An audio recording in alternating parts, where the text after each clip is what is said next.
Guten Morgen aus dem Senegal. Heute beantworten wir mal eure meistgestellten Fragen. Und Frage Nummer 1 ist direkt, wie kommen wir klar mit dem kleineren Bus, mit unserem ganzen Gepäck und mit Lotta? Eigentlich ganz gut. Der einzige Unterschied zu vorher ist, dass wir sehr viel Zeug haben, was wir immer hin und her räumen müssen, aber da gewöhnt man sich irgendwie dran und ich würde so sagen, mittlerweile gehört es einfach mit zum Alltag dazu und wir haben uns eigentlich sehr gut damit arrangiert.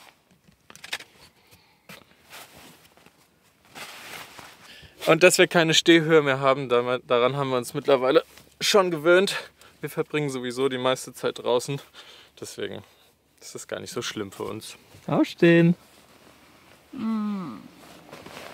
Ich habe eine Frage an dich. Was denn? Die Leute wollen wissen, ob sich unsere Beziehung verändert hat in einem kleinen Bus. Weiß ich nicht. Ja, ich nerv wahrscheinlich mehr. Das stimmt, man hat noch weniger Platz, sich aus dem Weg zu gehen, aber eigentlich ist auch kein großer Unterschied. Ich meine, wir hatten vorher im Sprinter auch keine Tür. Es waren halt noch 1-2 Meter mehr zwischen uns. Das stimmt. I still love you. Ich dich auch. Aber eine Sache, die jetzt definitiv etwas anders ist, ist, dass wenn einer von uns aufsteht, dann müssen wir alle aufstehen, weil nämlich hier echt nicht viel Platz in diesem Bus ist. Ja, I hate this. Uiuiui, nichts wie raus hier. Yeah, hey, hey, hey. You can open up to me, show me what's inside. Mother Nature made us to intertwine. Lavender elixir so full of pheromones. Give me one taste, then you're gone.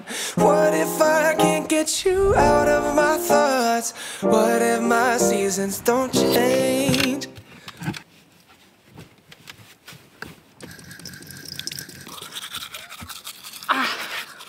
Okay, empfehlen wir einen Bulli zum Vollzeitleben? Ehrlich gesagt, weiß ich nicht so richtig. Also bei uns ist dieses Fahrzeug auf jeden Fall zweckgebunden. Wenn wir weiterhin durch Europa reisen würden, dann hätten wir ein größeres Auto und für mich wäre dann die Stehhöhe einfach A und O. Und im Nachhinein bereue ich ein bisschen, dass wir nicht dieses Aufstelldach eingebaut haben, aber egal. Also ich glaube, wenn ihr ein Aufstelldach habt oder ein Hochdach und halt in warmen Regionen unterwegs seid, dann ist ein Bulli richtig perfekt. Aber wenn es wirklich tagelang schlechtes Wetter und kalt ist, dann ist, glaube ich, ein größeres Fahrzeug einfach angenehmer, weil man sich im Auto ein bisschen gemütlicher und freier bewegen kann. Habt ihr Sicherheitsvorkehrungen getroffen im Bus gegen Einbrüche etc.? Wir haben vorne an die Fahrertüren so kleine Metallriegel angebracht, damit man ja auch noch diesen Riegel aufmachen müsste, um reinzukommen. Und wir haben eine Pedalkralle vorne an der Kupplung und an der Bremse. Und das war's eigentlich. Aber generell ist unsere Devise immer aufs Bauchgefühl zu hören und lieber weiterzufahren, wenn wir uns nicht so sicher fühlen.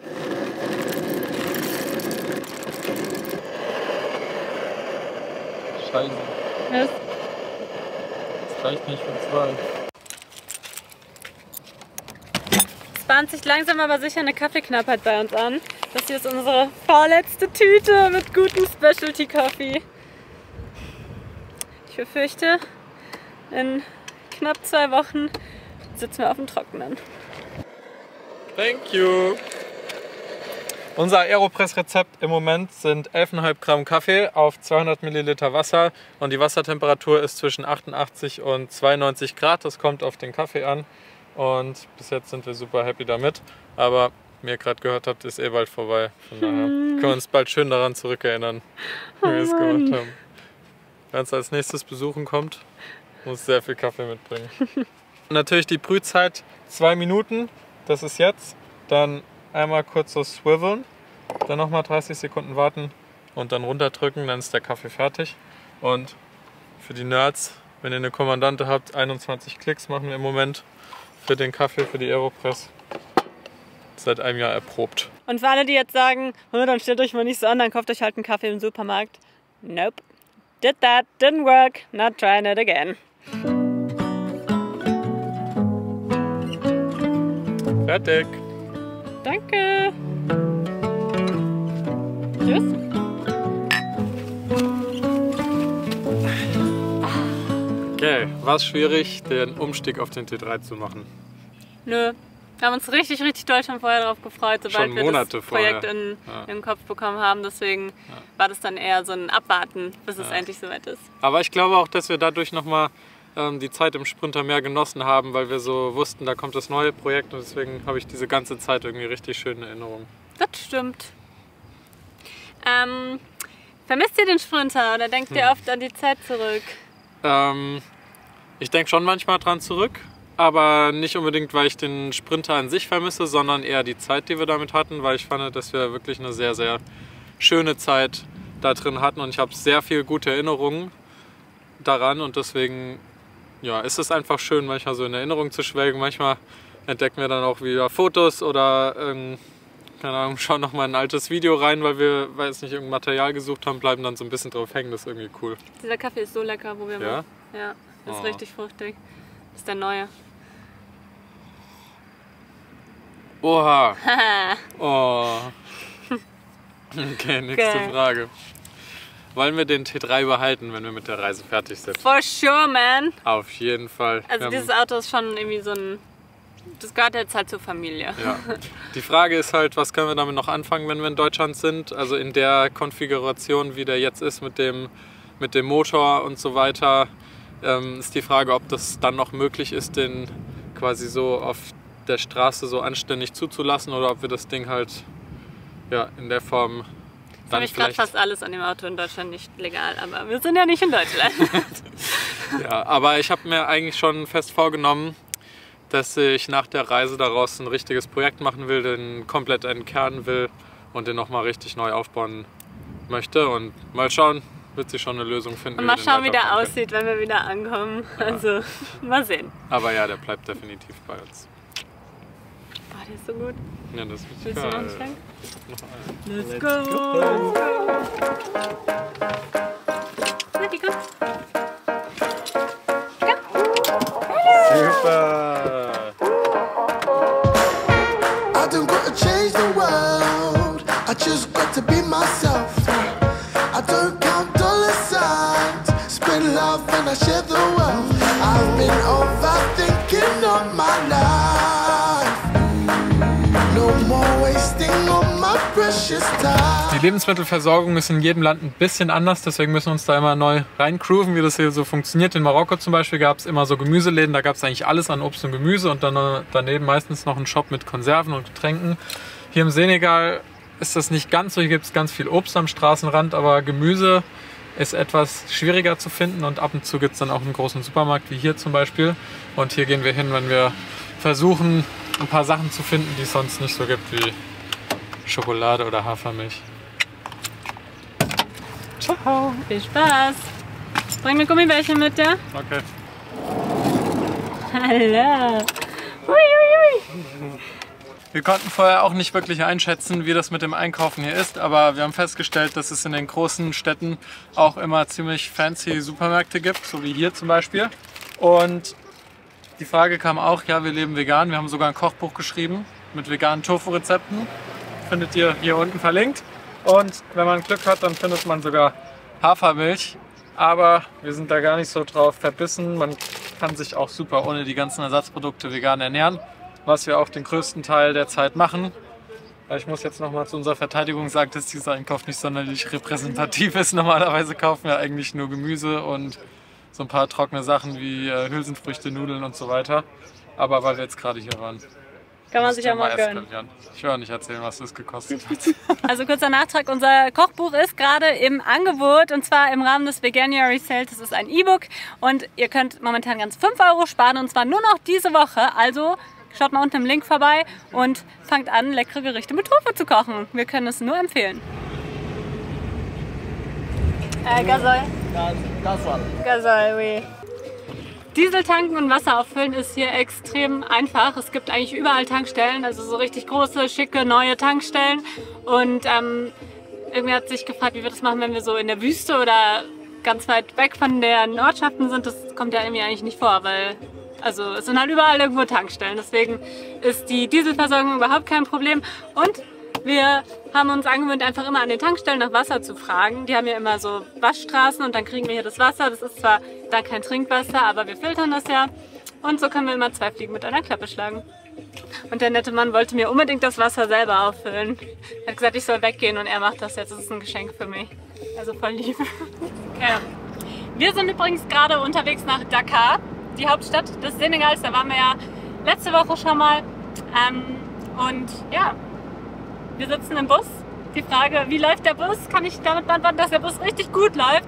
Wir hatten ja sehr viele Startschwierigkeiten und haben zwischenzeitlich auch so halb die Hoffnung aufgegeben, dass wir das mit diesem Auto überhaupt auf den afrikanischen Kontinent schaffen.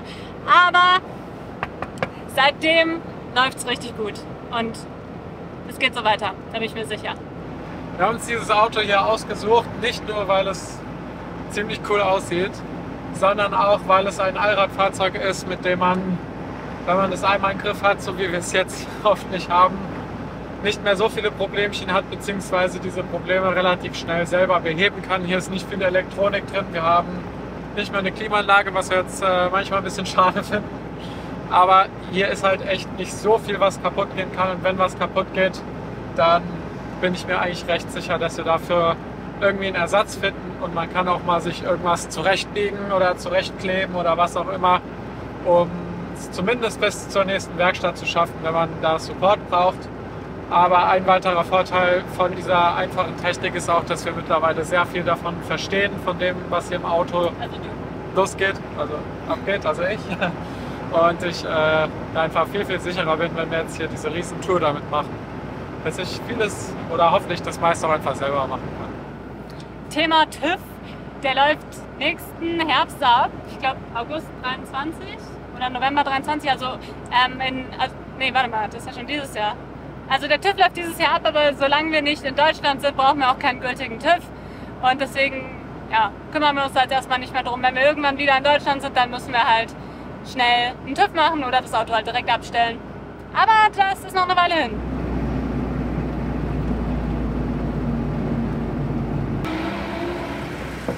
Bonjour. Was muss man beachten, wenn man mit einem T3 längere Reisen machen will?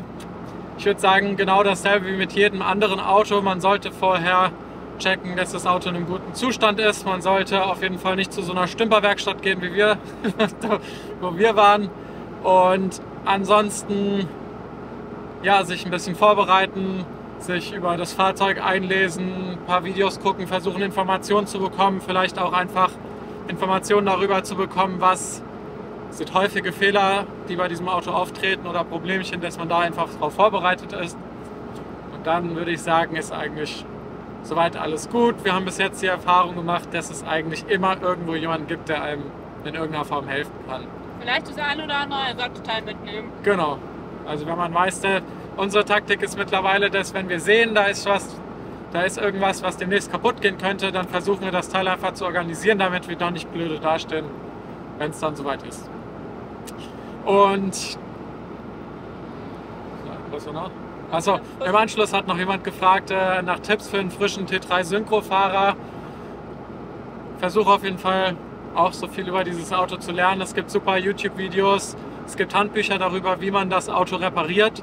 Und wenn du dich so wie wir am Anfang noch nicht selber rantraust, dann suche auf jeden Fall eine T3 Spezialwerkstatt und frag einfach, ob du vielleicht sogar zugucken kannst, weil da lernt man einfach unheimlich viel und geht dann viel selbstbewusster raus.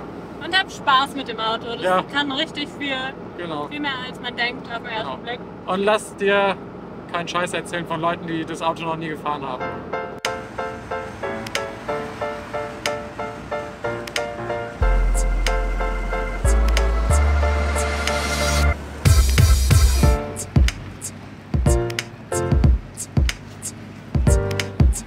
Wir sind nach Dakar gefahren, weil wir hier einen Fotoladen gefunden haben.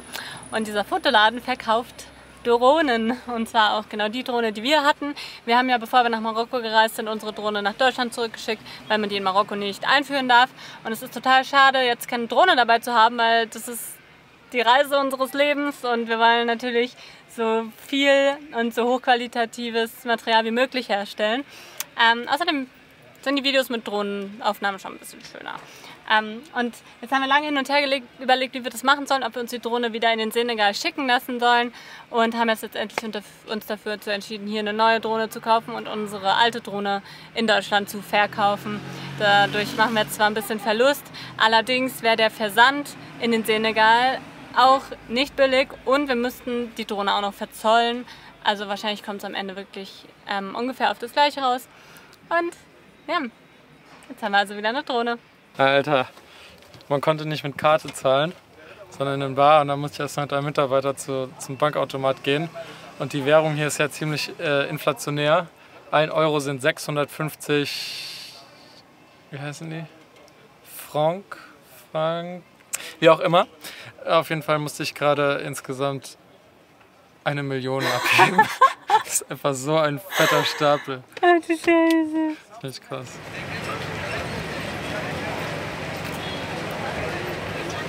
So, wir haben ja noch gar nicht über unsere Reise geredet. Viele von euch fragen sich natürlich, wie genau wir nach Südafrika kommen wollen. Der Plan ist, dass wir immer weiter an der Küste Westafrikas langfahren und wir wollen so viele Länder wie möglich auf dieser Route auch mitnehmen. Das ist für manche Länder einfacher als für andere Länder. Manche Länder wie zum Beispiel Nigeria sind visamäßig eher kompliziert. Aber das werden wir schon hinbekommen, wenn es dann soweit ist. Ansonsten haben wir uns, wie gesagt, vorgenommen, so viel wie möglich zu sehen. Manche Länder vielleicht etwas länger, manche kürzer. Das wird sich dann zeigen. Und wie bereiten wir uns so auf diese ganzen Länder vor? Ja, also wir gucken halt erstmal beim Auswärtigen Amt. Wobei da meistens sehr negative Sachen stehen, die nicht... Da kriegt man meistens richtig Angst kriegt vor man jedem erstmal Land. richtig Angst an den Ländern, weil die natürlich alles nennen müssten, was potenziell irgendwann mal passiert ist. Und sonst sind wir viel im Kontakt mit anderen Reisenden. Das ist richtig cool, das hat sich jetzt auch erst ergeben, seit wir wirklich in Westafrika sind, dass wir immer wieder Leute treffen und dann tauscht man sich kurz aus und bespricht kurz, was so eine Sache ist, was die anderen so vorhaben. Und wir sind mittlerweile auch in einer WhatsApp-Gruppe drin mit anderen Reisenden, wo man sich über Grenzen austauscht. Und was das Land an sich angeht, in das wir als nächstes reisen, da bereiten wir uns jetzt gar nicht so über viel vor. Wir recherchieren ein bisschen, wir wollen natürlich vorher wissen, wie benimmt man sich in dem Land, was sollten wir machen, was sollten wir nicht machen. Aber ansonsten lassen wir die Länder auch eigentlich sehr auf uns zukommen und nehmen sie einfach so auf, wie wir sie erleben. Und außerdem noch eine kleine Ergänzung.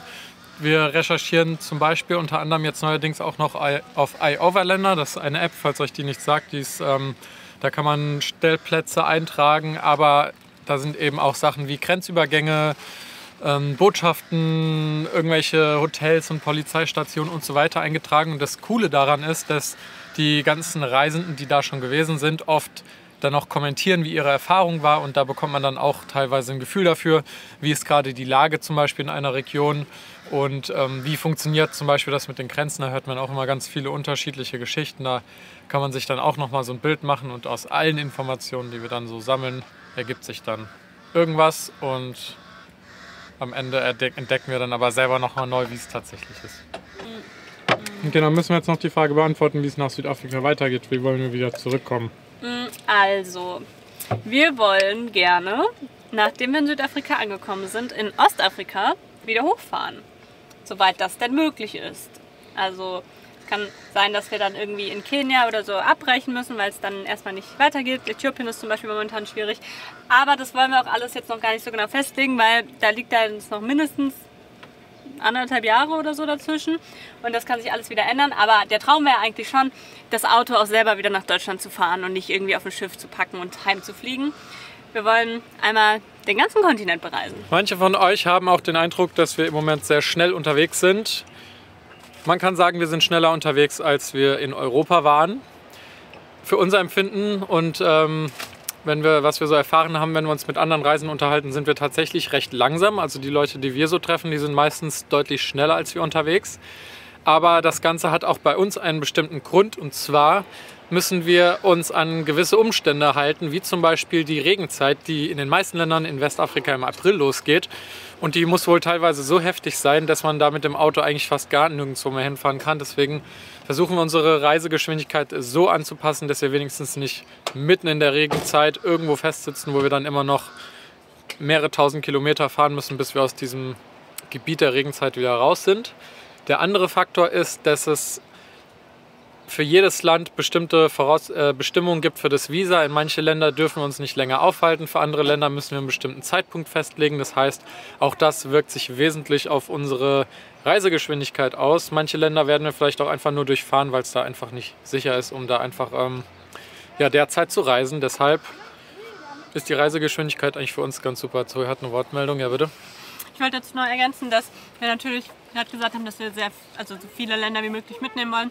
Aber es auch, glaube ich, Momente geben wird, wo wir einfach auch nicht mehr neue Eindrücke aufnehmen können und vielleicht einfach nicht mehr die Kapazität haben, um wirklich in ein Land einzutauchen und dann deswegen vielleicht auch einfach nur durchfahren werden. Aber wir haben jetzt noch nicht den Plan, wann wir wo sein wollen und wir gestalten das einfach ganz locker, wie es uns passt. Bitte, haben Sie eine Frage? Internet. Gutes Beispiel, wir laden gerade unser Video von letzter Woche hoch. Und ja, Internet ist eigentlich gar kein Thema. Wir kaufen uns einfach in jedem Land, in das wir kommen, als allererstes eine SIM-Karte. Meistens hinter der Grenze einfach direkt schon. An der Grenze wird einem meistens schon für ein paar Euro eine SIM-Karte angeboten. Da hast du dann irgendwie 1 bis 5 Gigabyte. Und die reichen dann, um uns erstmal zu einer Stadt zu bringen, wo wir dann nach einem richtigen Internetladen gucken. Und dann kaufen wir uns da irgendwie einen Tarif. Unser Internetverbrauch ist extrem hoch, weil wir diese Videos jede Woche hochladen. Also wir kommen im Monat, wir brauchen mindestens 100 Gigabyte im Monat. Ja, 150. Müssen wir das halt auch immer wieder nachladen und das kommt je aufs Land an, darauf an, wie teuer das dann ist. Weil in manchen Ländern ist das super bezahlbar, in anderen Ländern kostet Internet echt viel. Aber was ich auch noch sagen möchte, ist, dass das Internet in den Ländern, in denen wir bis jetzt waren, immer relativ gut war und in Deutschland ist es meistens nicht so gut. Also, wollte ich nur mal kurz sagen. Also, Internet ist gut hier. Noch eine Frage, die viele Leute beschäftigt, ist natürlich, ob wir Angst haben, dass uns was passieren könnte. Bis jetzt muss ich sagen, nein. Und zwar auch einfach aus diesem Grund, dass wir uns immer vorbereiten, dass wir vorher schauen, wenn wir zum Beispiel in eine Region oder ein Land reisen, wie sieht die Lage da aus? Wie gesagt, wir recherchieren ja ganz viel zu dem Thema und außerdem versuchen wir einfach das Risiko auch zu vermeiden. Neuerdings haben wir jetzt für uns die Regel festgelegt, dass wir nicht mehr länger als eine Nacht an einem Stellplatz verbringen wollen, einfach weil wir ja schon als weiße Europäer in einem knallroten Auto sehr auffallen. Dann sind wir einfach schnell wieder weg, bevor sich irgendwas rumsprechen kann und jemand potenziell irgendwie auf blöde Ideen kommen könnte. Und ansonsten halten wir auch unsere Technik immer sehr bedeckt. Sobald Leute zum Auto kommen, was seit Marokko sehr oft passiert, legen wir die Sachen sofort weg, dass man überhaupt erst gar nicht sieht, dass wir so viel Zeug dabei hatten. Wir hatten jetzt aktuell gestern tatsächlich einmal die Situation, dass 2 Jugendliche kamen und da hatten wir dann irgendwie so ein bisschen ungutes Gefühl, weil irgendwie war es eine komische Situation und dann haben wir den Stellplatz einfach verlassen und sind zu dem von heute Morgen gefahren, der übrigens viel, viel schöner war und so werden wir es jetzt immer machen, einfach aufs Bauchgefühl hören. Und in Ländern, in denen es eindeutig ist, dass es nicht sicher ist, irgendwo in der Wildnis rumzustehen, werden wir dann dementsprechend uns, vor die Polizei parken. Was machst du da? Angekleckert. Werden uns entsprechend vor Polizeistationen parken, auf Hotelparkplätze, auf Campingplätze. Da gibt es auf jeden Fall viele Möglichkeiten und viele Reisende, die diese Reise auch machen. Das heißt, wir werden ja auch nie wirklich alleine sein. Hast du Heimweh? Nein, aber ich muss sagen, um Weihnachten rum war ich schon so ein bisschen traurig, dass ich nicht zu Hause bei meiner Familie war, die wunderschön zusammen gefeiert haben mit allen. Und aber wir haben uns auch ja hier wo waren wir da? In Marokko ein schönes Weihnachtsfest gemacht. Und also ich zumindest bin sehr viel im Kontakt mit Friends and Family und du ja auch. Und irgendwie ist es dadurch nicht so schwer, finde ich. Man bleibt ja im Kontakt und irgendwie gefühlt ist man dann ja trotzdem gar nicht so weit voneinander entfernt. Und vielleicht kriegen wir auch irgendwann noch Besuch von ganz vielen lieben Menschen. Da würde ich mich sehr drüber freuen.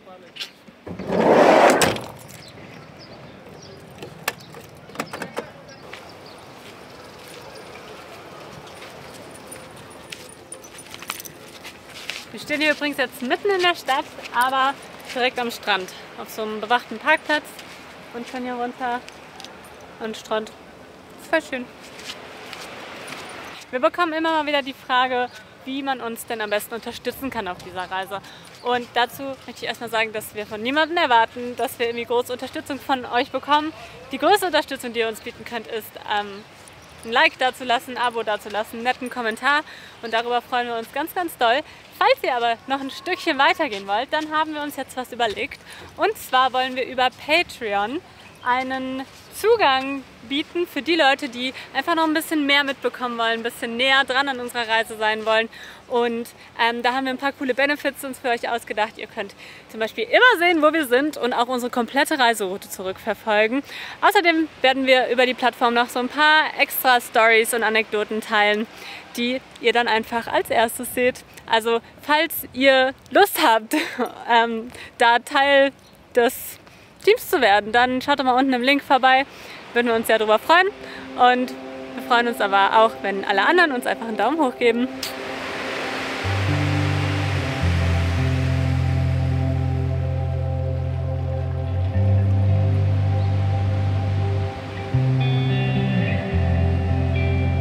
Und zu guter Letzt kommt jetzt die Turbo-Fragerunde.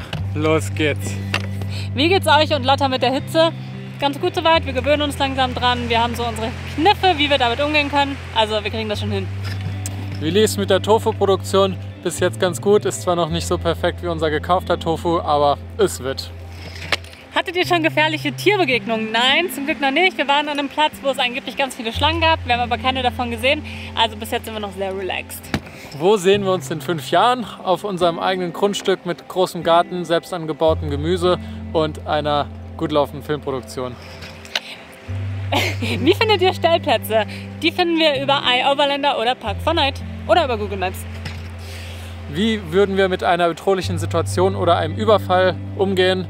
In erster Linie versuchen wir, diese Situation zu vermeiden. Wir machen nichts Dummes, wir versuchen immer einen safen Stellplatz zu finden. Wir informieren uns vorher darüber, wie es in einem Land oder in einem Stellplatz aussieht. Und wenn es tatsächlich so weit kommt, geht unsere Gesundheit natürlich über alles.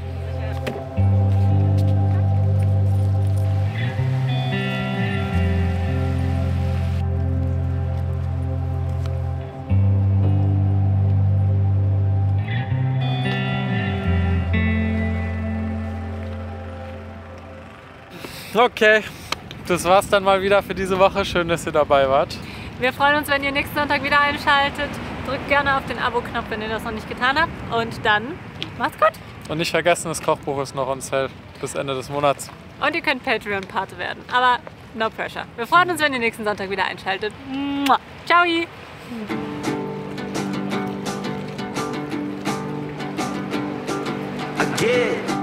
Lost looking in your eyes, a little shook up at the sight